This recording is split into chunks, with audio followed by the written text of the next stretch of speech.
সর্বশেষ প্রশ্ন। আসসালামু আলাইকুম রহমতুল্লাহ বরকাত। সম্মানিত শেখ, ওয়ালাইকুম আসসালাম রহমতুল্লাহ বরকাত।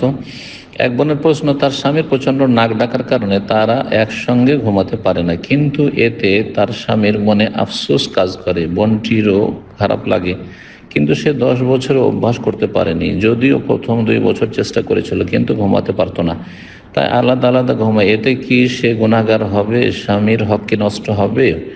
সংক্ষেপে বলবো যে এতে তিনি গুনাহগার হবেন না, আর তাতে স্বামীর হক নষ্ট হয় না। এখন একটু বিস্তারিত বলি। শরীয়তের আসল বিধান হচ্ছে যে সুন্নত হচ্ছে, ফরজ ওয়াজিব নয়, সুন্নত হচ্ছে স্বামী স্ত্রী একই বিছানায় ঘুমাবে। আর যদি চাদরের প্রয়োজন হয়, একটি চাদর তাদের জন্য যথেষ্ট। স্বামী স্ত্রী ছাড়া অন্য কারোর সাথে এক চাদরে ঘুমানো জায়েজ নয়, বা এক কম্বলে ঘুমানো জায়েজ নয়।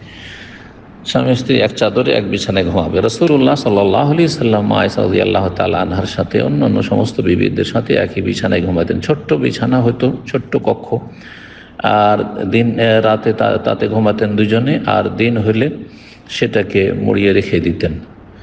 আর রাতে যখন সালাত আদায় করতেন, হাদিস সহিহ বুখারীতে হাদিসগুলি রয়েছে, রাসূলুল্লাহ সাল্লাল্লাহু আলাইহি ওয়াসাল্লাম তাহাজ্জুদ পড়তেন, মা আয়েশা রাদিয়াল্লাহু তাআলা আনহা শুয়ে থাকতেন পা লম্বা করে, লম্বা যেহেতু তেলাওয়াত করতেন। তো তারপরে যখন সেজদার সময় হয়তো, সেজদার আলাদা কোনো জায়গা কক্ষে ছিল না, তখন একটু তাকে ইশারা করলে পায়ে একটু হাত দিয়ে পাটাকে তিনি গুটিয়ে নিতেন, আর তারপর রাসূলুল্লাহ সাল্লাল্লাহু আলাইহি ওয়াসাল্লাম সেজদা করতেন তাহাজ্জুদের সালাতে। তো আশা করি বিষয় বুঝতে পেরেছেন। জায়েজ হওয়ার দলিল আলাদা আলাদা ঘুমাতে পারবে, যে সহিহ মুসলিমের হাদিস। রাসূলুল্লাহ সাল্লাল্লাহু আলাইহি ওয়াসাল্লাম বলেছেন, ফিরাশুন লিররাজুলি ওয়া ফিরাশুন লিমরাতিহি ওয়া ফিরাশুন লিদ্দাইফি ওয়া ফিরাশুন লিশাইতান ওয়া রাবিউন লিশাইতান। রাসূলুল্লাহ সাল্লাল্লাহু আলাইহি ওয়াসাল্লাম একটি বিছানা পুরুষের জন্য, আর একটি বিছানা তার স্ত্রীর জন্য, তৃতীয় বিছানা হচ্ছে অতিথি মেহমানের জন্য। 3টি বিছানা বা 3টি কক্ষ রাখতে পারে।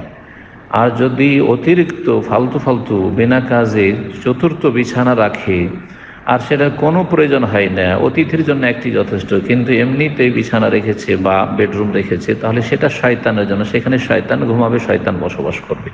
তো এই হাদিস দ্বারা যেটা বোঝা গেল আমাদের মাসআলায়, সেটা হচ্ছে যে একটা স্বামী বিছানা রাখতে পারে, আর একটা স্ত্রীর জন্য স্পেশাল বিছানা রাখতে পারে।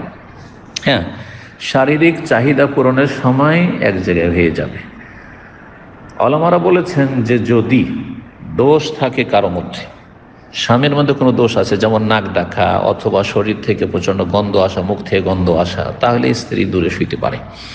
এইরকমই এর বিপরীতে, স্ত্রীর শরীর থেকে গন্ধ অথবা মুখ থেকে গন্ধ, অথবা স্ত্রীর মধ্যে এমন কোনো দোষ আছে, বা স্বামী স্ত্রীর কারো শরীরে ছোঁয়াচে রোগ আছে, তাহলে আলাদা বিছানায়, এইরকম কারণগুলি হইলে আলাদা বিছানায় অবশ্যই ঘুমাবে, তাতে কোনো দোষের কথা নাই, আর কারোর জন্য মনে কোনো কষ্ট নেওয়া জায়েজ নয়।